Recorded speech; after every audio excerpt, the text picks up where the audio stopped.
Welcome to second semester students. हम जो है नेशनल पार्टीज कर रहे हैं। जैसे कि मैंने पिछले टॉपिक में आप लोगों को बताया था, राष्ट्रीय पार्टियां होती हैं और क्षेत्रीय पार्टियां होती हैं, जिनको राज्य दल के नाम से भी जाना जाता है। और हमारे देश में जो है 7 राष्ट्रीय पार्टियां हैं, 59 जो है राज्य दल हैं, 2200 ऐसी पार्टियां हैं जिनका रजिस्ट्रेशन जो है इलेक्शन कमीशन के पास हो चुका है।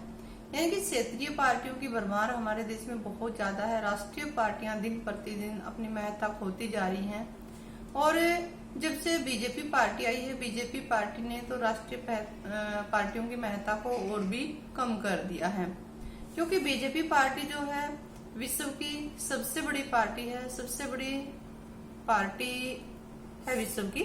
तो आज जो है हम बीजेपी पार्टी के बारे में पढ़ेंगे। जो राष्ट्रीय पार्टियां हैं, राष्ट्रीय पार्टियों के बारे में पढ़ रहे हैं, आज हम बीजेपी के बारे में पढ़ेंगे। इससे पहले मैंने कांग्रेस के बारे में बताया था आप लोगों को। यानी कि स्वतंत्रता संग्राम से पहले और स्वतंत्रता के बाद भी कांग्रेस पार्टी का वर्चस्व बहुत ज्यादा हमारे देश में रहा है और बहुत कम समय ही दूसरी पार्टियों को शासन करने का मौका मिला। जैसे कि 1947 से हम देख रहे हैं, 1947 से लेकर सिर्फ 1970 से लेकर 1980 तक का जो पीरियड रहा है उसमें ही जनता पार्टी की सरकार रही। लेकिन उसके बाद फिर से कांग्रेस पार्टी का वर्चस्व कायम हुआ। फिर उसके बाद 1989 में जनता दल की सरकार बनी। फिर उसके बाद 1991 में फिर से कांग्रेस का वर्चस्व स्थापित हो जाता है। फिर उसके बाद हम देखते हैं कि गठबंधनीय सरकारों का आगमन स्टार्ट हो जाता है 1989 से। गठबंधनीय पार्टियां बननी शुरू हो जाती हैं। किसी भी पार्टी को पूर्ण बहुमत नहीं मिल पाया और ये सिलसिला चलता रहता है 2014 तक। और 2014 में नरेंद्र मोदी के नेतृत्व में जो इलेक्शन लड़ा गया, उस इलेक्शन में भरपूर सफलता मिली इस पार्टी को। ऐसे 2019 का जो इलेक्शन रहा, इसमें भी बीजेपी को काफी सफलता मिली है। मतलब बड़े लंबे समय के बाद भारत में किसी एक पार्टी को शासन करने का मौका मिला। लेकिन इसमें पीछे हम देखेंगे सारी गठबंधनीय सरकारें थी, डुलमुल सरकारें थी और कोई पार्टी बाहर से समर्थन कर रही थी, कोई अंदर से समर्थन कर रही थी। गठबंधनीय सरकारें थी, जो क्षेत्रीय दल थे वो सेंट्रल गवर्नमेंट के निर्माण तक पहुंच चुके थे और सेंट्रल गवर्नमेंट को अच्छे से कार्य नहीं करने देते थे। उनको लगता था हमारे बिना सेंट्रल गवर्नमेंट चल ही नहीं सकती। तो बड़ा ही अजीब सा खेल रहा है पीछे, क्योंकि जो विकासशील देश हैं, पिछड़े हुए देश हैं, वहां पर ये समस्याएं कायम रहती हैं, व्याप्त रहती हैं। सरकारें गिरती रहती हैं, बनती रहती हैं, सरकारें अस्थिर रहती हैं, क्योंकि वहां के लोगों के अंदर जागरूकता होती ही नहीं है। कई सारे रीजन हैं इसके पीछे। भ्रष्टाचार जैसे इन देशों में बड़े चरम पर होता है। किसी भी पिछड़े हुए देश को आप देख सकते हो, विकासशील देश को देख सकते हो, वहां पर ये चीजें आप लोगों को देखने को मिलेगी। तो आज हम बात कर रहे हैं बीजेपी पार्टी के बारे में। बीजेपी पार्टी हालांकि बने हुए ज्यादा टाइम नहीं हुआ। इसका जो जन्म हुआ था 6 अप्रैल 1980 के हुआ था, अटल बिहारी वाजपेयी के नेतृत्व में। यानी कि इसके जो अध्यक्ष बने थे वो अटल बिहारी वाजपेयी बने थे। लेकिन इसकी जो जड़ें हैं बीजेपी की, वो बहुत गहरी जड़ें हैं। यानी कि जब भारत गुलाम था उस समय में हम देखते हैं तो इसकी जड़ें आपको वहां पर दिखाई देंगी। जैसे कि आरएसएस जो इस सबसे पहले जैसे हिंदू महासभा जो पार्टी थी, वो हिंदुओं की एक पार्टी थी 1915 में, जिसका निर्माण हुआ था हिंदू महासभा। फिर उसके बाद आरएसएस 27 सितंबर 1925 को आरएसएस की स्थापना हुई। तो जो बीजेपी पार्टी है उसकी जड़ें आप लोगों को आरएसएस में देखने को मिलेंगी। आरएसएस एक संघ था और आज भी है।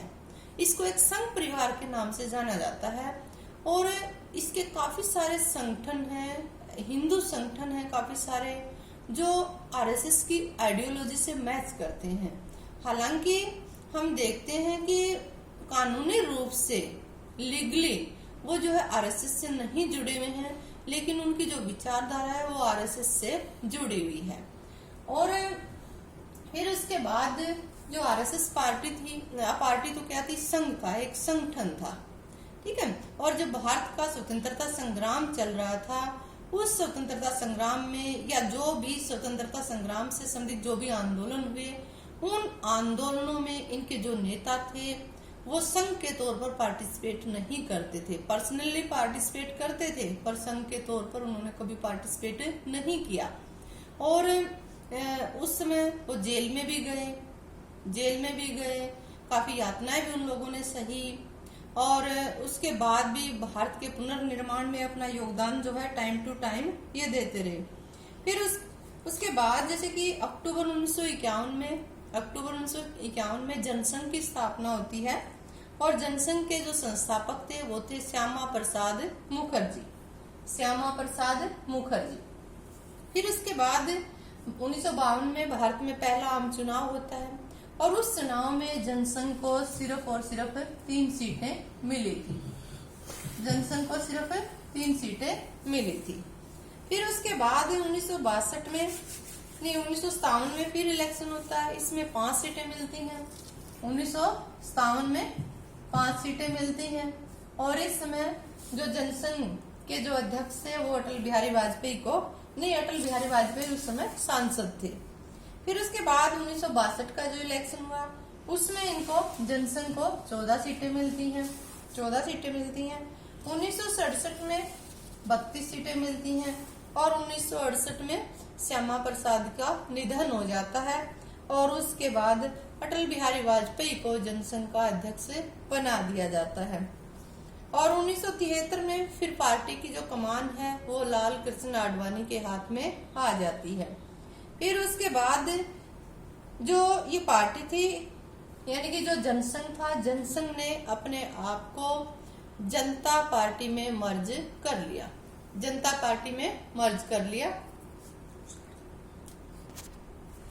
और जो जनसंघ जो है जनता पार्टी में मर्ज हो जाता है, और उसके बाद इलेक्शन होता है, और इलेक्शन में जनता पार्टी को 310 सीटें प्राप्त होती हैं।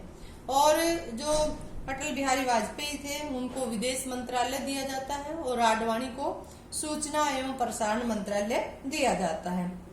फिर जब ये पार्टी अपना शासन कर रही थी, यानी कि जो जनसंघ के जो सदस्य थे या जनसंघ के जो लीडर थे उनको महत्वपूर्ण पद सौंपे गए थे। महत्वपूर्ण पदों के ऊपर वो सुशोभित थे, लेकिन जो समाजवादी पार्टी थी या जनता पार्टी के जो दूसरे सदस्य थे वो जनसंघ के सदस्यों के ऊपर आरोप लगाते थे कि वो आज भी आरएसएस के साथ अपने संबंध कायम किए हुए हैं, यानी कि आरएसएस का जो दखल अंदाजी वो पार्टी के अंदर बढ़ती जा रही है। तो जो जनसंघ से संबंध रखने वाले सदस्य हैं उनको आरएसएस से अपने संबंध खत्म कर लेने चाहिए, यानी कि इन्होंने एक प्रस्ताव पारित किया जिसके तहत इनके ऊपर प्रतिबंध लगा दिए। लेकिन ये जो थे इन्होंने इनकी बात को नहीं माना, और 1980 में इन्होंने रिजाइन कर दिया जनता पार्टी से, और दिल्ली में एक सम्मेलन बुलाया 5 और 6 अप्रैल 1980 को, और 6 अप्रैल 1980 को बीजेपी की स्थापना की गई, यानी कि बीजेपी पार्टी का निर्माण किया गया।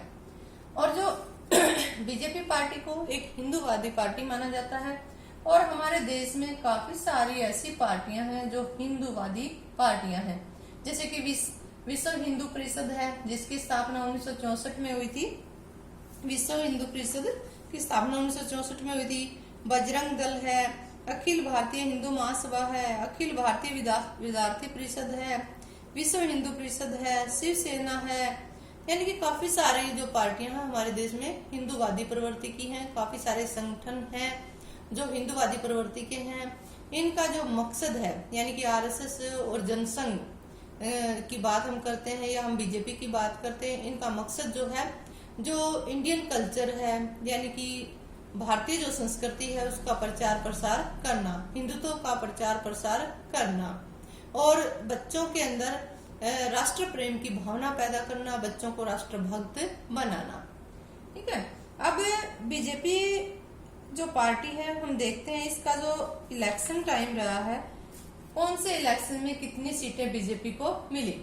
हालांकि जब 1984 में पहला इलेक्शन होता है, 80 में पार्टी बनती है, फिर उसके बाद इंदिरा गांधी की हत्या कर दी जाती है और इंदिरा गांधी की हत्या के बाद 1984 में पहली बार इलेक्शन होता है, तो उसमें बीजेपी पार्टी को सिर्फ 2 ही सीटें मिली। लेकिन उसके बाद पार्टी की कमांड जो है आडवाणी के हाथ में आ जाती है, और जिसके चलते 1989 में पार्टी को 88 सीटें मिलती हैं। और जो जनता दल की सरकार बनती है, यानी कि राष्ट्रीय मोर्चे की जो सरकार बनती है, उस सरकार में ये पार्टी अपना समर्थन देती है। और उसी समय ये पार्टी क्या करती है कि जो अयोध्या में राम मंदिर का जो मुद्दा था उसको भी ये समर्थन दे देती है।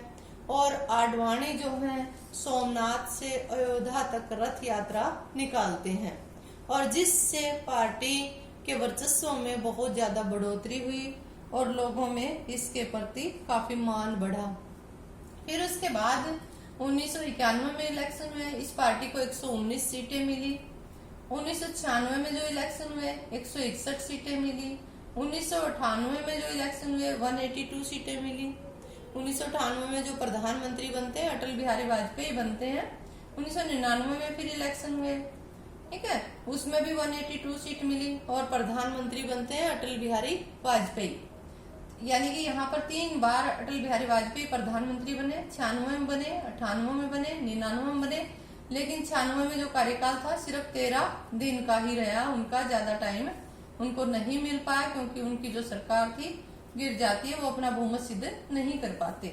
2004 में जब इलेक्शन होते हैं तो बीजेपी को 138 सीटें मिलती हैं, यानी कि यहाँ पर जो उनकी पॉपुलैरिटी थी वो घट जाती है, सीटें रह जाती हैं 138। फिर 2009 में फिर इलेक्शन होते हैं, यहाँ पर बीजेपी को सीटें मिलती हैं 116, यानी कि 2004 और 2009 में दोनों ही टाइम यूपीए की सरकार बनती है और प्रधानमंत्री बनते हैं मनमोहन सिंह। फिर उसके बाद हमने देखा 2014 में जो इलेक्शन हुआ, क्योंकि हर इलेक्शन में एक चमकते हुए चेहरे की जरूरत होती है, एक महान नेतृत्व की जरूरत होती है, एक महान लीडर की जरूरत होती है, तो उनके पास वो चेहरा था नरेंद्र मोदी का, और नरेंद्र मोदी के नाम पर ही इलेक्शन लड़ा गया। और खुद बीजेपी ने भी नहीं सोचा था कि उनको इतनी ज्यादा सीटें मिलेंगी।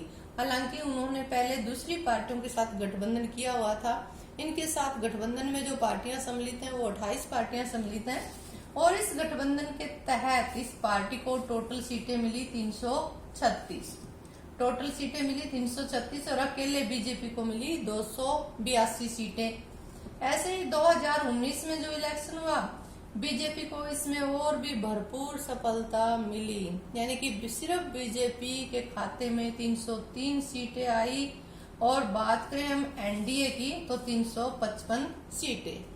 यानी कि आज जो बीजेपी है वो काफी आगे बढ़ चुकी है, और पूरे भारत में हम देखें तो बहुत सारे राज्यों में बीजेपी पार्टी का वर्चस्व है, यानी कि पूरे भारत में बहुत सारे क्षेत्रों में कमल खिला हुआ है, ठीक है।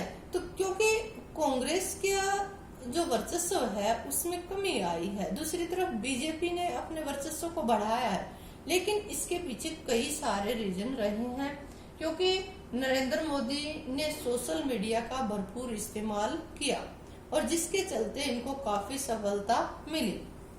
अब हम बात करते हैं बीजेपी पार्टी की क्या क्या पॉलिसीज रही हैं, क्या क्या नीतियां रही हैं, क्या क्या ये काम करने वाले हैं, और इन्होंने 2019 में जो अपना प्रोपेगेंडा जो मैनिफेस्टो जारी किया था, उस मैनिफेस्टो के अंदर इन्होंने क्या क्या दिया है, मोटी मोटी बातें करेंगे, डिटेल में तो हम नहीं जा पाएंगे, ठीक है। इन्होंने कहा कि 2022 तक किसानों की आय दोगुनी कर दी जाएगी, और 60 वर्ष की आयु के उपरांत जो किसान हैं उनको पेंशन दी जाएगी, फसल का सिंचित रकबा बढ़ाएंगे, भूमि रिकॉर्ड को डिजिटल किया जाएगा। इन्होंने भूमि रिकॉर्ड की बात नहीं की, इन्होंने कहा कि जो बैंक है या सरकारी ऑफिस है या स्कूल हैं, कॉलेज हैं, सबको डिजिटल किया जाएगा, और जिन गांवों से बैंकों की दूरी ज्यादा है, हर गांव के आसपास जो है बैंकों की सुविधा प्रोवाइड करवाई जाएगी। हर गांव में हर टाइप की सुविधा दी जाएगी, यानी कि जो रोड है, बिजली पानी की सुविधा है, सारी सुविधा गांव में दी जाएगी। और हर एक गांव को मेन हाईवे से जोड़ा जाएगा। इसके अलावा इन्होंने कहा कि प्रत्येक परिवार के लिए पक्का मकान बनाया जाएगा, एलपीजी गैस कनेक्शन दिए जाएंगे, सभी घरों का 100% विद्युतीकरण किया जाएगा और प्रत्येक नागरिक का बैंक खाता खोला जाएगा, प्रत्येक घर में शौचालय बनाया जाएगा, सभी घरों के लिए स्वच्छ पेयजल की सुनिश्चित किया जाएगा, राजमार्गों की लंबाई को दुगना किया जाएगा, ओडीएफ और ओडीएफ प्लस प्लस का दर्जा जो है शहरों और गांवों को दिया जाएगा। फिर उन्होंने कहा 175 गीगावाट नवीनीकरण ऊर्जा क्षमता का लक्ष्य रखा इन्होंने। फिर उन्होंने कहा कि 75 नए मेडिकल कॉलेज और स्नातकोत्तर मेडिकल कॉलेजों की स्थापना की जाएगी। स्मार्ट जो रेलवे स्टेशन बनाए जाएंगे, बंदरगाहों की क्षमता को बढ़ाकर 2,500 करोड़ टन वार्षिक किया जाएगा। फिर उन्होंने कहा कि देशवासियों को क्षय रोग से मुक्त किया जाएगा और 1400 व्यक्तियों के ऊपर एक डॉक्टर रखा जाएगा। ठीक है, काफी सारी इन्होंने अपनी योजनाओं के बारे में बताया है।